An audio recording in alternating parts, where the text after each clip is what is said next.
Salut à toute la famille Judkey Foot International. Salut aux vrais passionnés de football haïtien. Salut à la diaspora et à tous ceux qui croient encore au potentiel immense d'Haïti dans le football mondial. Si tu es nouveau sur la chaîne, ici on ne fait pas du bruit pour rien. On analyse, on débat, on dit ce que beaucoup n'osent pas dire. Alors avant d'aller plus loin, prends 2 secondes. Abonne-toi, active la cloche de notification, like cette vidéo, partage-la massivement et surtout laisse ton avis en commentaire, parce que ton opinion compte et fait vivre cette chaîne. Aujourd'hui, on va parler d'un sujet lourd, d'un sujet qui fait débat, d'un sujet qui peut changer l'avenir de la sélection haïtienne. Pourquoi les frères Seïd disent oui à Haïti? Pourquoi 2 joueurs formés en Europe, avec des options ailleurs, choisissent de regarder vers Port-au-Prince plutôt que de tourner le dos à leurs racines? Est-ce un choix du cœur? Un choix stratégique? Un pari sur l'avenir? Ou un message fort envoyé à toute la diaspora haïtienne? Dans cette vidéo, on va tout analyser sans langue de bois. L'identité, la carrière, les enjeux sportifs, l'impact pour la sélection et ce que ce « oui » peut vraiment signifier pour les Grenadiers. Reste bien jusqu'à la fin, parce que ce que tu vas entendre pourrait bien changer ta vision du football haïtien. Pourquoi les frères Seïd disent oui à la sélection haïtienne n'est pas une question anodine, ni un simple choix administratif de nationalité sportive. C'est une décision lourde de sens, à la croisée de l'identité, de la carrière, de l'émotion et de la stratégie footballistique. Dans le football moderne, où les joueurs issus de la diaspora sont courtisés par plusieurs nations, dire oui à Haïti relève autant du cœur que de la raison. Les frères Seïd incarnent parfaitement cette nouvelle génération de footballeurs binationaux qui ne veulent plus être de simples spectateurs de leurs racines, mais des acteurs à part entière de l'histoire sportive de leur pays d'origine. Les frères Seïd, Emile et Mikkel Konradsen. Seïd sont nés et formés en Europe, dans un environnement footballistique structuré, exigeant et compétitif. Leur parcours est celui de milliers de jeunes talents européens, mais leur singularité réside dans leur héritage haïtien par leur père. Ce lien biologique, culturel et symbolique avec Haïti n'a jamais été rompu, même s'ils ont grandi loin de Port-au-Prince, de Cap-Haïtien ou d'Écailles.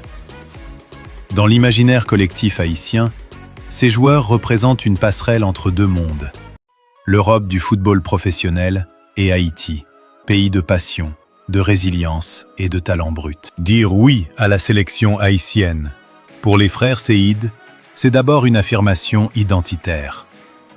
Dans un monde où l'on demande souvent aux binationaux de choisir un camp, ce choix n'est jamais neutre.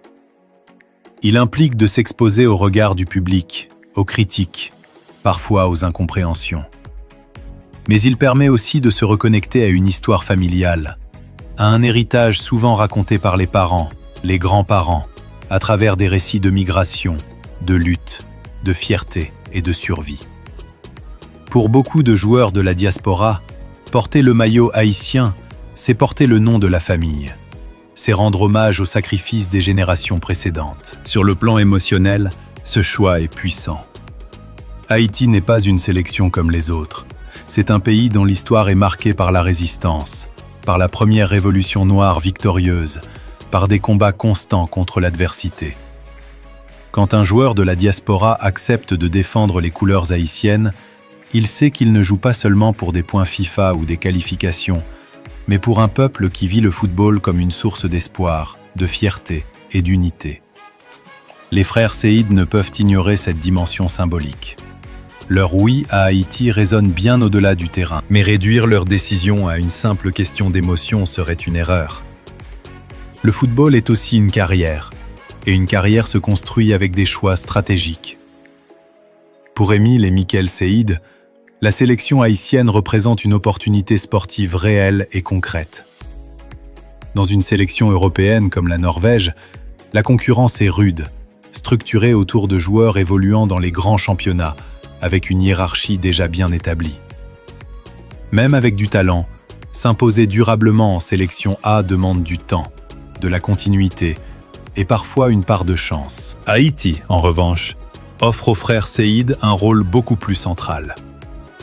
Ils ne seraient pas de simples compléments d'effectifs, mais des joueurs autour desquels un projet peut se construire. Leur formation européenne, leur expérience tactique et leur intensité physique peuvent immédiatement élever le niveau de l'équipe. Pour un joueur ambitieux, être un cadre de sélection, un leader offensif, un symbole de renouveau, est souvent plus formateur que d'être un remplaçant de luxe dans une grande nation. Le temps de jeu international est un facteur clé. Chaque sélection A disputée, chaque match officiel, chaque tournoi continental ajoute de la valeur à un joueur. La Gold Cup, les éliminatoires de la Coupe du Monde, les matchs de Ligue des Nations CONCACAF sont autant de vitrines. En choisissant Haïti, les frères Seïd augmentent leurs chances de jouer régulièrement au niveau international, de se confronter à des styles de jeu variés, de gagner en maturité. Cette exposition peut avoir un impact direct sur leur carrière en club, sur leur visibilité auprès des recruteurs et sur leur progression globale. Il y a aussi une dimension collective qui ne peut être ignorée. Haïti est à un moment charnière de son développement footballistique. La sélection nationale cherche à franchir un cap, à stabiliser ses performances, à mieux intégrer la diaspora. L'arrivée de joueurs comme les frères Seïd s'inscrit dans une dynamique plus large, celle d'une équipe qui veut combiner le talent local et l'expertise européenne. Pour les Seïd, dire oui à Haïti, c'est s'inscrire dans un projet de construction, pas seulement dans une aventure ponctuelle. Sur le plan tactique, leur profil est particulièrement intéressant. Des joueurs capables d'évoluer sur les ailes, rapides, techniques, intelligents dans leurs déplacements, sont essentiels dans le football moderne. Haïti a souvent montré de bonnes intentions offensives, mais parfois un manque de régularité et de tranchant dans les 30 derniers mètres. Les frères Seïd peuvent apporter cette capacité à éliminer, à créer le déséquilibre, à faire la différence dans les moments clés. Leur apport ne serait pas seulement individuel, mais structurel. Il obligerait l'équipe à jouer plus haut, plus vite, avec plus de confiance. L'impact de leurs décisions dépasse largement le cadre du terrain. Pour la jeunesse haïtienne, voir des joueurs formés en Europe choisir Haïti est un message fort. Cela dit aux jeunes des quartiers, des académies locales, que le rêve est possible, que le talent haïtien n'est pas condamné à l'anonymat. Cela dit aussi à la diaspora que le lien avec le pays peut être vivant, actif, productif. Les frères Seïd deviennent alors des modèles, des références, des symboles d'un football haïtien qui se mondialise sans se renier. Cependant, ce choix n'est pas sans obstacle. Les questions administratives, les démarches FIFA, la coordination avec les clubs, la logistique des déplacements sont des défis réels. L'histoire récente du football haïtien a montré que certains talents ont hésité, voire renoncé, à cause de problèmes organisationnels. Pour que le oui des frères Seïd se transforme en engagement durable, la fédération haïtienne doit montrer du sérieux, de la rigueur et une vision claire. Le respect des joueurs, de leur santé, de leur carrière en club est un élément déterminant. Il y a aussi la pression médiatique. Un joueur de la diaspora qui choisit Haïti est immédiatement scruté, attendu, parfois idéalisé. Chaque performance est analysée, chaque erreur amplifiée. Les frères Seïd devront gérer cette pression, apprendre à évoluer dans un contexte où l'émotion populaire est très forte. Mais cette pression peut aussi devenir une source de motivation, un moteur pour se dépasser. Dire oui à Haïti, c'est accepter un défi.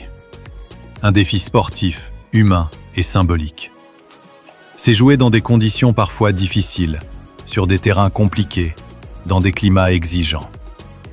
Mais c'est aussi jouer pour un public passionné, pour un pays qui vit le football avec intensité. Les frères Seïd semblent conscients de cette réalité.